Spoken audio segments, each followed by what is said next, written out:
ان اللہ و ملائکتہ یصلون علی النبی، بے شک اللہ اور اس کے فرشتے. میں بالکل وہ ابھی ترجمہ پڑھنے لگا ہوں جو گرامر کے اعتبار سے، لغت کے اعتبار سے ٹھیک ہو.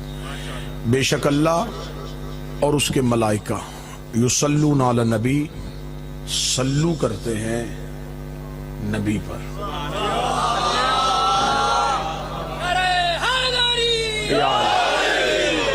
کیا کرتے ہیں یہ آنے والی مجالس میں واضح ہوگا. ابھی میں ترجمہ وہی کروں جو لفظوں کے اعتبار سے ٹھیک ہو. پہلے ہی دن میں تمہید میں ہی ترجمہ تبدیل کروں گا تو سمجھیں گے کہ شاید یہ ترجمہ اپنی طرف سے کیا. صلو کرتے ہیں نبی پر. یا ایھا الذین آمنو، اے ایمان والو، اے صاحبان ایمان، صلو علیہ وسلموا تسلیما. اب اس کا ترجمہ یہ کیا گیا اے ایمان والو تم بھی درود پڑھو. یہی ترجمہ ہوگا. اللہ اور اس کے فرشتے درود پڑھتے ہیں، تم بھی درود پڑھو.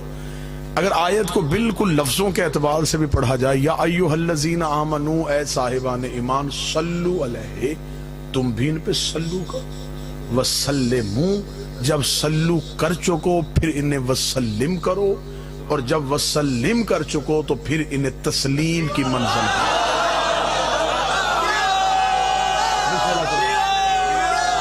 بادشاہ حسین عزت عطا فرمائے. لمحہ دیر نہیں ہوئی سرکار، لمحہ دیر نہیں ہوئی. میرا خیال غالباً 1 منٹ میں توجہات آپ کی مکمل موضوع کی طرف ہو گئی.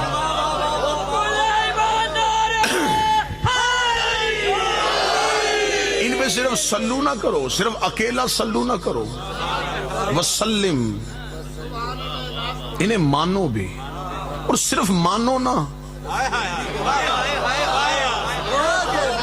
اس کا مطلب علی کو صرف ماننا شیعت نہیں،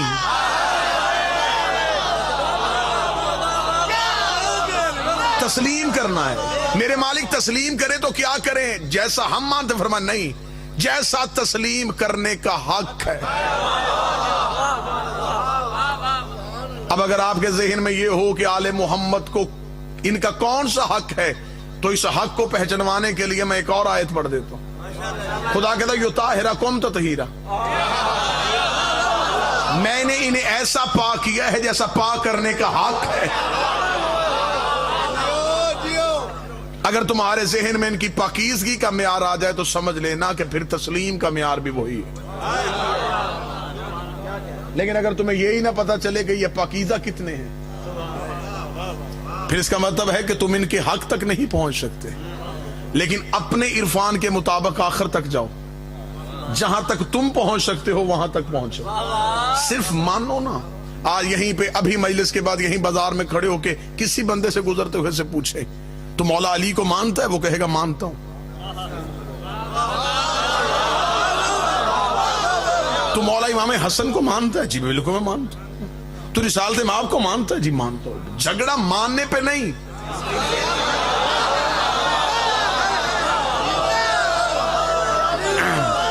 صاحب یہ کس نے کہہ دیا کہ ہماری آپ سے لڑائی ماننے پہ؟ ماننے پہ تو ہے ہی نہیں. ہمارا تو جھگڑا ہے تسلیم پہ.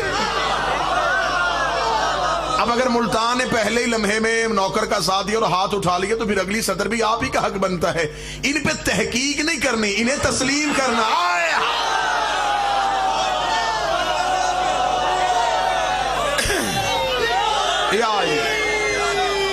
ان پہ تحقیق نہیں کرنی، انہیں تسلیم کرنا.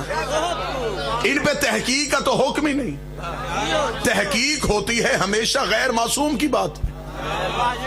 ساؤنڈ والا بھائی آواز کو ذرا بہتر کر دے، اس کو ذرا اس کی پچ کم کر کے نا جس کو تھوڑا لاؤڈ بڑھا دے. تحقیق ہوتی ہے گنہگار کی بات، تحقیق ہوتی ہے خاکی کی بات، تحقیق ہوتی ہے بشر کی بات. قرآن کہتا ہے تمہارے پاس کوئی بھی فاسق اگر کوئی خبر لے کے تحقیق کرو. تحقیق غیر معصوم پہ ہے، معصوم پہ تحقیق نہیں، تسلیم ہے. میرا خیال اگر یہ صدر سمجھ گئی اگلے 5 دن چپ رہو تو مجھے کوئی گلہ نہیں ہوگا، لیکن یہ صدر نہیں ضائع کرنے دینی. اب میں اشارہ کرنے لگا ہوں کیونکہ اگلی 4 مجلسوں میں وضاحت ہو جائے گی. آج صرف اشارہ سمجھ لینا. جن پہ تحقیق کا حکم تھا انہیں تسلیم کیا جا رہا. یہ حق ہے سننے کا. بات بادشاہ حسین ان ہاتھوں کو ہمیشہ سلامت رکھے جن پہ تحقیق کا حکم تھا، انہیں تسلیم کیا جا رہا ہے، اور جنہیں تسلیم کا حکم تھا ان کے فضائل پہ تحقیق کی جا رہی ہے۔ آپ کو کس نے اختیار دیا ہے؟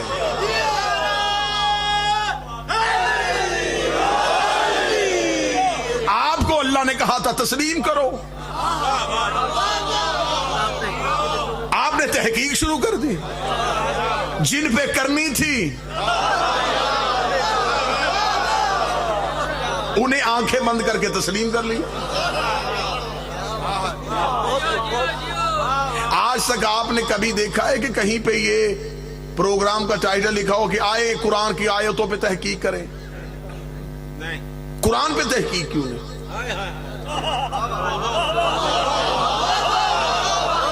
بھئی یہ کیسی چلاکی ہے کہ آپ کو جو بھی فضائل آل محمد کی بات ملتی ہے، روایت ملتی ہے، آپ اس پہ تحقیق کرنے کے لیے گھس جاتے؟ قرآن پہ تحقیق کیوں نہیں کرتے؟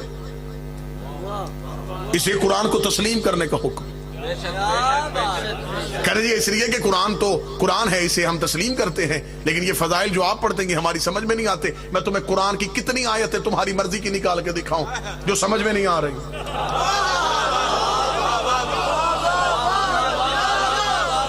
قرآن میں ان گنت واقعات ایسے ہیں جنہیں عقل انسانی مان نہیں رہی، لیکن قرآن کی وجہ سے، کیونکہ یہ قرآن کے اندر ہے، اب ہمیں تسلیم کرنا ہے، اب ہمیں ان پہ تحقیق نہیں کرنی۔ آدم بغیر ماں باپ کے دنیا میں کیسے آ گئے؟ تحقیق نہیں کرنی، تسلیم کرنا۔ نوح کے تندور سے پانی نکل کے پہاڑوں کے اوپر کیسے چلا گیا؟ تحقیق نہیں کرنی، تسلیم کرنا ہے۔ موسیٰ نے لکڑی کے عصا سے دریا میں رستہ کیسے بنا لیا تھا؟ تحقیق نہیں کرنی، تسلیم کرنا ہے۔ 40 دن یونس مچھلی کے پیٹ میں زندہ کیسے رہا تھا؟ تحقیق نہیں کرنی، تسلیم کرنا ہے۔ یعقوب کو یوسف کے کرتے سے آنکھیں کیسے مل گئی تھی؟ تحقیق نہیں کرنی، تسلیم کرنا ہے۔ موسیٰ مردے کو زندہ کیسے کر لیتا تھا؟ تحقیق نہیں کرنی، تسلیم کرنا ہے۔ عیسیٰ کوڑی کو شفا کیسے دے دیتا تھا؟ تحقیق نہیں کرنی، تسلیم کرنا ہے۔ اگر قرآن کی ان آیتوں کو تسلیم کرتے ہو اور ان پہ تحقیق نہیں کرتے تو پھر یہ تحقیق اس بات کی ہے کہ علی 40 جگہوں پہ کیسے چلے گئے، علی نے خیبر کا در کیسے اکھاڑ لیا، حسین نے راہب